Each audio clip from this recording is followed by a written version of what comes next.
Mais simplement, je fais la différence entre ce qui se passe dans un ring en octogone avec des gants où on peut pas mettre les doigts dans les yeux, les génitales, etc., avec ce qui se passerait dans la rue.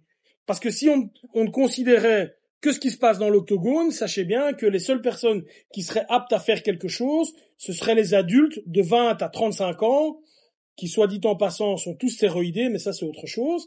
Tous les autres n'auraient pas l'occasion de se défendre en cas de réelle agression. Ce qui est évidemment stupide. Moi, je viens d'une époque où je faisais du karaté à main nue.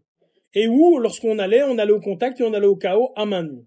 Donc si on avait l'occasion de mettre quelqu'un à KO au corps, coup de poing, coup de pied, chaque fois que tu le mettais, c'était gagné. Donc autant le faire. J'ai fait 150 combats nationaux et internationaux. J'ai eu la chance d'être classé également. J'ai été champion Belgique 2 fois. J'ai été champion Belgique universitaire. J'ai été vice-champion d'Europe en 92. Évidemment, ça date, mais je l'ai fait. À une époque où on n'avait pas de gants, où le karaté c'était quelque chose d'un petit peu sérieux quand même. Est-ce que j'étais le plus fort? La réponse est non. Est-ce que j'étais le moins fort? La réponse est non. Et de toute façon, à l'âge où je suis, je sais très bien qu'on n'est jamais le plus fort.